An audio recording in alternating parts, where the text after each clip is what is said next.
Brought to you by ITIL.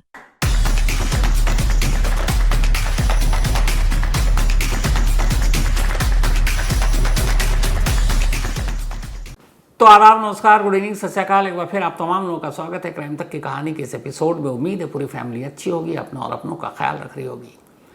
18 साल की एक लड़की का कत्ल होता है और एक भरा पूरा थाना जिसके अंदर 28 पुलिस वाले काम करते हैं, पूरा का पूरा थाना सस्पेंड, यानी 28 के 28 पुलिस वाले। और ठीक उसी वक्त या उससे पहले झारखंड हाई कोर्ट में उसी राज्य झारखंड की DGP, IG, DIG, SP, DSP, SIT की पूरी टीम कोर्ट के अंदर परेड में, क्योंकि जज साहब ने बुलाया। काम ही इन लोगों ने ऐसा किया था। 9 महीने से एक लड़की गायब थी, 9 महीने तक कुछ नहीं किया, और जब कोर्ट ने कहा कि इस केस को सुलझाओ, 48 घंटे में सुलझा दिया। ये कहानी मैंने उस दिन शॉर्ट में आपको सुनाई थी। इस कहानी का हर पहलू सुनने के बाद आप सिर्फ चौंकते जाएंगे कि पुलिस कैसे काम करती है। ये इसी बोकारो शहर, जिसकी आबादी करीब 25 लाख है, स्टील सिटी के नाम से जाना जाता है। इस बोकारो शहर में कुल 30 थाने हैं और उनमें से एक थाना है जिसका नाम है पिंडराजोरा। यही वो पिंडराजोरा थाना है जिसे आप देख रहे हैं, जिसके 28 पुलिस वाले एक साथ सस्पेंड हो गए। कुछ फ्रेम में आपको कुछ पुलिस वाले अब बैठे हुए दिखाई देंगे, जिनकी अब यहाँ पे बहाली की जा रही है। अभी 28 के 28 रिप्लेस नहीं हो पाए। थाना अभी थोड़ा सूना सूना है। इस थाने के अंदर है, जानते क्या क्या हुआ जिसकी वजह से इस पूरे थाने को सस्पेंड करना पड़ा। 21 जुलाई 2025 यही वो तारीख थी जब 18 साल की पुष्पा कॉलेज में एडमिशन लेने के लिए फॉर्म भरने गई थी और गायब हो गई। 21 की रात को ही पुष्पा की मां रेखा महतो इसी पिंडराजोरा थाने में आती है कि मेरी बेटी अभी तक घर नहीं पहुंची, उसे ढूंढ दीजिए। पुलिस वाले कहते हैं जाओ, हम ढूंढेंगे, रिपोर्ट तक नहीं लिखते। 22-23 को भी मां आती है और फिर कहती है कि देखिए, जिस दिन मेरी बेटी गायब हुई एक पड़ोसी भी था, दिनेश महतो, वो भी गायब है, मुझे लगता है उसी ने गायब किया, आप उसे पकड़ो, पूछो, बता देगा। पुलिस वाले फिर आश्वासन देकर भगा देते हैं। 24 तारीख को पुलिस वालों को थोड़ा सा रहम आता है, कहते हैं एक रिपोर्ट लिख दो। माँ रिपोर्ट लिखाती है अपनी बेटी की किडनैपिंग की। इसके बाद पुलिस खामोश। फिर 11 दिन बीत जाते हैं, दबाव पड़ता है, तो पुलिस वाले कहते हैं चलो एफआईआर लिख लेते हैं। पुष्पा की किडनैपिंग की एफआईआर लिखी। अब उसी दिनेश महतो को बुलाया गया और पुलिस ने पूछताछ की और बोला तुम जाओ, घर जाओ, तुमने कुछ नहीं किया। माँ बाप कह रहे हैं लेकिन कुछ नहीं किया। अब दिनेश महतो ने क्या किया? इन पुलिस वालों की कमजोर कड़ी को जानता था। जब पुलिस वालों ने उसे पकड़ा, पूछताछ किया, तो बोला मैंने कुछ नहीं किया है, आप मुझे तंग मत करो, ये बताओ मैं आपके लिए क्या करूं। इसके बाद पुलिस वालों ने पैसे मांगे। दिनेश ने पैसे दिए। उन्होंने कहा शराब पिलाओ। कई दिन तक दिनेश इसी पुलिस थाने में, जिसकी आप तस्वीर देख रहे हैं, पिंडराजोरा थाना, शराब लेकर जाता, कई बोतल। 28 पुलिस वाले थे, कम से कम अलग अलग शिफ्ट में भी करें तो एक वक्त में 12-15 तो होते ही, और उनके साथ उसी थाने में बैठकर शराब पीता। सोचिए, एक आरोपी कातिल, जिसे पता है उसने कत्ल कर दिया है और जिसे पता है उस कत्ल के लिए उसके साथ पूछताछ की जा रही है, और उसी कत्ल का आरोपी उसी थाने में बैठकर उन्हीं पुलिस वालों के साथ शराब पी रहा, पार्टी कर रहा, उनको पैसे दे रहा। हमारे एक रिपोर्टर ने बताया कि वहाँ के कुछ लोगों से ऑफ द रिकॉर्ड उसने बात की। हमारे जो बोकारो में है इस वक्त, संजय कुमार, एक मुंशी ने बताया कि जब माँ और बाप लगातार आ रहे थे कि पुष्पा कहाँ गुम है, कहाँ गायब है, तो पूछा कि अच्छा ये बता तूने कुछ किया है, क्योंकि पैसे भी दे रहा है, शराब भी पिला रहा है। तब कहते हैं एक दिन शराब के नशे में उसने कह दिया था कि मैंने पुष्पा को मार दिया। तो उसने कहा कैसे मारा? उसने कहा चाकू से। उसने कहा कहाँ है लाश? उसे बताया कि मैंने एक जगह पे फेंक दिया। उस पुलिस वाले का फर्ज था कि उसको उसी वक्त पकड़ते और क्राइम सीन पर ले जाते, लाश को बरामद करके दिखाते। ऐसा नहीं किया। उन्होंने पूछा अच्छा जिस चाकू से मारा वो कहाँ? उसने कहा मैंने वो भी फेंक दिया। उल्टे वो पुलिस वाला उसे सलाह देता है कि तू एक काम कर, जहाँ लाश दफनाई है वहाँ जाकर देख कर आ। क्राइम सीन खुल तो नहीं गया, लाश वहीं है नहीं है। तो कहता मैंने दफनाया थोड़ी है, मैंने तो झाड़ियों के पीछे फेंक दिया। तो कहता तू पागल है, झाड़ी के पीछे फेंक दिया। इस बात को 8-10 दिन बीत चुके थे। तो कहता देख कर आ, कहीं स्मेल आ रही है, क्या आ रही है, आसपास के गांव के लोग गुजरते हैं, पकड़ में आ जाएगा। और चाकू जहाँ फेंका है उसको भी उस लाश से कहीं दूर ले जाकर फेंक दे। 8-10 दिन के बाद यही आरोपी कातिल यानी दिनेश महतो उसी क्राइम सीन पर दोबारा जाता है जहाँ उसने पुष्पा को मारकर फेंका था। वहाँ देखता है कि लाश से बदबू नहीं आ रही है। ये बात है 21 जुलाई की। उस वक्त मानसून का सीज़न था, बारिश भी हो रही थी बीच बीच में। तो बारिश में अमूमन ऐसी बदबू तेज़ आती है, लेकिन नहीं आई। उसके बाद उसने चाकू वहाँ से उठाया और दूसरी जगह डंप कर दिया। पुलिस वाले उसे आइडिया दे रहे थे और वो चला आया। अब ये सोचिए कि एक झाड़ी के पीछे लाश पड़ी है और 9 महीने तक उस थाने को खबर भी नहीं। अब यहाँ दूसरा सवाल ये भी आता कि अगर ये आम रास्ता था, 20 गांव को जोड़ने वाला रास्ता था और इस गांव से लोग गुजरते थे, तब उनकी नज़र लाश पर क्यों नहीं पड़ी। तो हमारे रिपोर्टर संजय कुमार ने गांव में जाकर ये भी पता करने की कोशिश की। तो एक और कहानी सामने आई। पता चला कुछ साल पहले इसी जगह पर जहाँ से पुष्पा की लाश मिली है, एक और लाश पड़ी हुई थी सबसे किनारे वाले गाँव के पास। गांव वालों में से किसी की नज़र पड़ी एक लाश, उन्होंने जाकर पुलिस को खबर कर दी, इसी पिंडराजोरा पुलिस स्टेशन को। ये 2010 में ये पुलिस स्टेशन बना था। पुलिस वाले आए, देखा उन्होंने लाश है। उन्होंने पूछा किसने लाश देखी, गांव वालों ने बताया इसने देखी। अब वो बेचारा पुलिस की मदद कर रहा, लाश की खबर दे रहा, उल्टे पुलिस वालों ने उसको ही सस्पेक्ट मान लिया और फिर जो गाँव वालों को तंग किया एक एक कर कि तुम बताओ कातिल कौन है। पता करना पुलिस का काम है, लेकिन उन्होंने गाँव वालों पर चढ़ाई कर दी, बताओ। तो गांव वाले इतने डर गए उस वक्त की पुलिस की ज्यादती से कि फिर दोबारा उन्होंने तौबा कर लिया कि अगर कभी कोई लाश दिखेगी भी तो हम आंखें बंद कर लेंगे, पुलिस को नहीं बताएंगे। कुछ लोगों ने लाश देखी थी,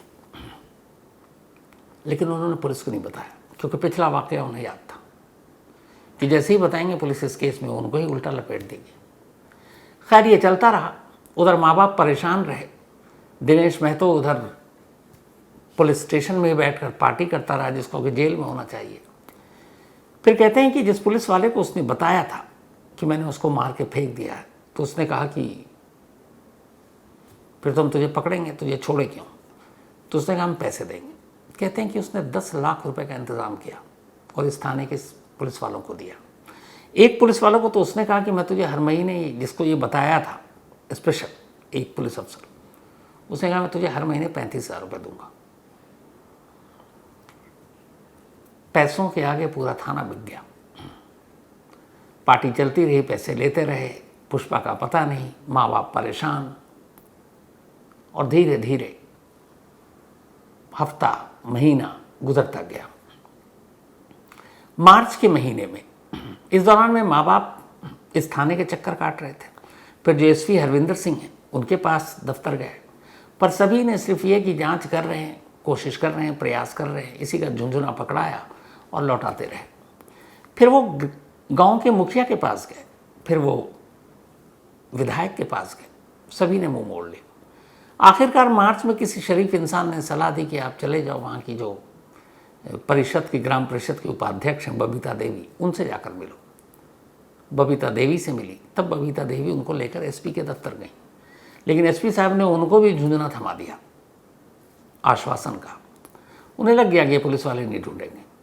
तब वो बबीता देवी ही थी जिसने कहा कि अब कोर्ट से इंसाफ मांगते हैं, कोर्ट ढूंढ कर लाएगी पुष्पा को। और तब वो मार्च के महीने में झारखंड हाई कोर्ट का रुख करते हैं।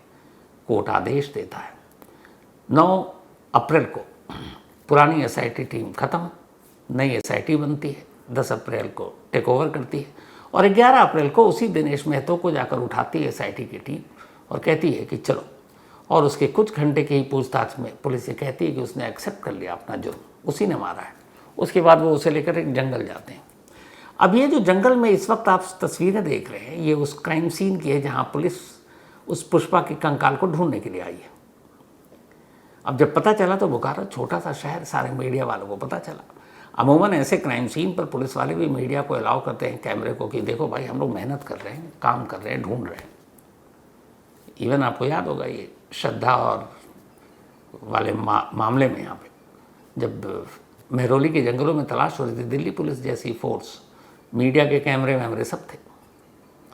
लेकिन यहाँ बोकारो पुलिस ये कहती है कि सारे मीडिया को दूर और क्राइम सीन को एकदम घेरे में लेकर और कहती है कोई कैमरा अलाउड नहीं है, एक काम कीजिए हम आप लोगों को अपने जो कैमरे से शूट करेंगे, हम तो ड्रोन से भी कर रहे हैं, बेहतरीन पिक्चर आपको देंगे ड्रोन की और बेहतरीन वो आपको मिल जाएगा, आपको यहाँ शूट करने नहीं देंगे। मतलब इतनी प्राइवेसी रखी गई। उसके बाद शाम को सच में पुलिस ने अपना वादा किया, बेहतरीन ड्रोन के शॉट हैं जो आप देख रहे हैं, उसी जगह जहाँ से पुलिस का कहना कंकाल मिल गए, और वो दिया भी। अब सवाल ये है कि फिर मीडिया को अलाउ क्यों नहीं कि आप अपना काम करते, एक दूरी पर बनाकर मीडिया अपना काम कर रही होती, तो फिर ये पर्दादारी या फिर कुछ छुपाने की मंशा क्या थी, अभी तक तो पता नहीं, आगे बताऊंगा। तो ये चलता रहा। उसके बाद खैर कोर्ट की फटकार के बाद ये तो मिल गया। अब जब मिला तब पुलिस के ऊपर सवाल उठे और कहा गया वहाँ के लोकल मीडिया के ज़रिए कि ये जो पिंडरा जोरा थाना है, आपने इसके सिर्फ सीसीटीवी फुटेज को उठाकर देख लीजिए पिछले कुछ महीनों की, सारी सच्चाई सामने आ जाएगी। अब पुलिस ने उस थाने के सीसीटीवी कैमरे की रिकॉर्डिंग देखी। रिकॉर्डिंग में एक आरोपी कातिल उसी थाने के पुलिस वालों के साथ बैठकर शराब पीते हुए दिख रहा था, शराब लाते हुए दिख रहा था, जिसे कायदे से जेल में होना चाहिए था, पुलिस वालों के साथ बैठकर शराब पी रहा है। जब ये चीज़ें हुई तो फिर एसपी साहब ने एक प्रेस रिलीज़ जारी की और उस प्रेस रिलीज़ में कहा कि ये पूरा थाना सस्पेंड, जिसमें 28 पुलिस वाले हैं, 10 sub inspector, 5 assistant sub inspector, 2 हवलदार और 11 सिपाही। और ये प्रेस रिलीज़ उसी वक्त की। और इसी प्रेस रिलीज़ में ये देखिएगा ध्यान से लिखा हुआ है, मतलब ये मेरी तरफ से एलिगेशन नहीं है कि ये पैसे लेते थे, ये पार्टी करते थे। हाँ, शराब वाली लाइन हटा दी, लेकिन पार्टी वाली बात है। अब पुलिस स्टेशन क्या पार्टी करने के लिए जगह है? लेकिन खैर उन्होंने किया। अब कमाल देखिए कि ये 28 पुलिस वालों को तो हटा दिया, लेकिन क्या ये सिर्फ यही जिम्मेदार थे? ये तो सब जूनियर रैंक के हैं, sub inspector, assistant sub inspector, हवलदार और सिपाही। डीएसपी एसआईटी टीम की अगुवाई कर रहे थे, डीएसपी का कुछ नहीं हुआ।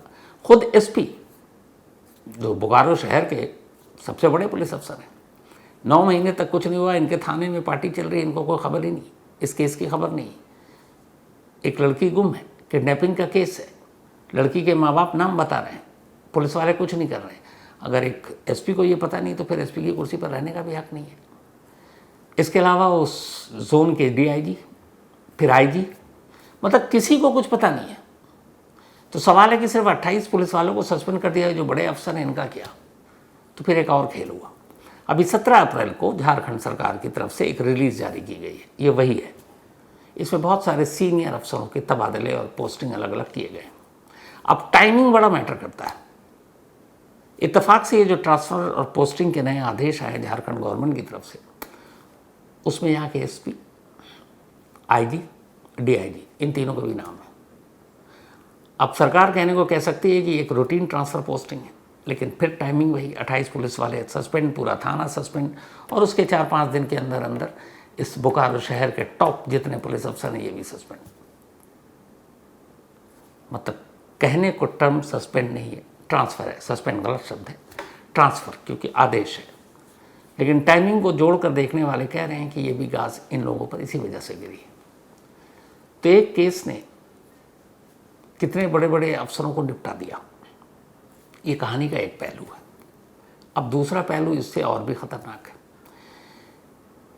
पुष्पा के मां के वकील ने इसी झारखंड हाई कोर्ट में एक अर्जी दी। उन्होंने कहा कि हमें डाउट है कि जिस पुष्पा को 9 महीने तक ये पुलिस ढूंढ के नहीं लाई, हाई कोर्ट की एक फटकार के बाद 48 घंटे में अचानक कंकाल ले आई, हमें डाउट है कि ये कंकाल पुष्पा का है। उसकी वजह ये है, उनका कहना था कि ये जो कंकाल है ये 3-4 साल पुराना दिख रहा है, जबकि पुष्पा की मौत 21 जुलाई की हो गई थी 2025, जो पुलिस का कहना है, यानी 9 महीने पहले। तो ये 9 महीने पुराना कंकाल नहीं लग रहा है। तब उन्होंने अपील की, कोर्ट ने इसे माना, और तभी कोर्ट ने, एक तो वैसे भी है कि डीएनए कराना है कि पुष्पा का है कि नहीं। अब कोर्ट ने यह भी कहा कि हमें झारखंड पुलिस पर इतना भरोसा नहीं है, तो झारखंड में डीएनए टेस्ट नहीं होगा। डीएनए टेस्ट होगा। आप झारखंड के जो CFSL होता है ना स्टेट का अपना, उन्होंने कहा FSL जो फॉरेंसिक साइंस लेबोरेटरी है सेंट्रल CFSL सॉरी, तो वहाँ होगा। ये सीधे सीधे केंद्र सरकार के अंडर में। तो अब CFSL झारखंड के अंदर नहीं है, कोलकाता में है। तो हाईकोर्ट ने कहा कोलकाता में कराइए। माँ बाप के सैंपल लिए गए और अब कोलकाता में भेज दिया गया। वो भी 4 दिन तक कंकाल रखने के बाद कोर्ट ने ही फटकार लगाई, तब डीएनए सैंपल भेजा गया कोलकाता। तो वकील का ये कहना है कि ये कंकाल पुराना है और डीएनए से पता चलेगा। जो वकील हैं इनके मिस्टर विंसेंट मार्की, उन्होंने क्या कुछ कहा पहले आप ये सुनिए। जो कंकाल बरामद हुआ है वो उस लड़की पुष्पा कुमारी का नहीं है। इसके पीछे हम रीज़न भी देते हैं, क्योंकि कंकाल का जो इमेजेस आई है मीडिया में या फिर बाहर जो आई, हमने कोर्ट में उसको पेश भी किया था। उस कंकाल को देखकर लगता है कि वो जो कंकाल है वो करीबन 3 से 4 साल पुराना है और इसकी मृत्यु जैसे ये लोग क्लेम कर रहे हैं 21 जुलाई को ही हो गई है। तो 7-8 महीने में कंकाल इतना पुराना नहीं दिख सकता। और दूसरा ये बात है कि कंकाल जिस एरिया में बरामद हुआ है वहाँ छोटी सी एक रास्ता जाता है, तो वहाँ पे लोगों का आना जाना हमेशा लगा रहता है। और ये बात बहुत ही कहने लायक होगी कि अगर वहाँ पे अगर कोई शव पड़ा हुआ और किसी को भनक तक नहीं है, तो हमने ये बोल के स्ट्रॉन्ग ऑब्जेक्शन रेज किया था कोर्ट में। कोर्ट ने इस बात को माना भी और फिर आज स्टेट से पूछा कोर्ट ने कि आप किस बेसिस पे कह रहे हैं कि ये कंकाल पुष्पा कुमारी का ही है। तो अब ये एक नया मोड़ आ गया, नया ट्विस्ट इस केस में। अब 1% को मान लीजिए कि हाईकोर्ट के आदेश के बाद जब जांच हुई, एक पूरा का पूरा थाना सस्पेंड हो गया। अब गलती से अगर ये कंकाल का डीएनए मैच नहीं करता है पुष्पा के माँ बाप से, तो क्या होगा? फिर तो ये होगा कि कोर्ट के डर से बोकारो पुलिस ने अचानक जो 9 महीने में काम नहीं कर पाई, 48 घंटे के अंदर एक कंकाल उठाया और कहा जी देखिए हमने सॉल्व कर दिया, अब आप गुस्सा मत होइए माँ बाप। लेकिन डीएनए तो राज खोल देगा। अब सवाल ये है कि क्या बोकारो पुलिस इतना बड़ा रिस्क लेगी, ऐसी बेवकूफ़ी करेगी? मुझे नहीं लगता। लेकिन 1% को अगर कंकाल का डीएनए मैच नहीं किया तो क्या होगा? अभी तो पुलिस वाले सस्पेंड हुए, वो भी जूनियर। तो फिर इस पर झारखंड हाईकोर्ट का रुख क्या होगा? फिर तो मुझे लगता है कई पुलिस वालों को जेल जाना पड़ेगा झूठा केस खोलने के लिए।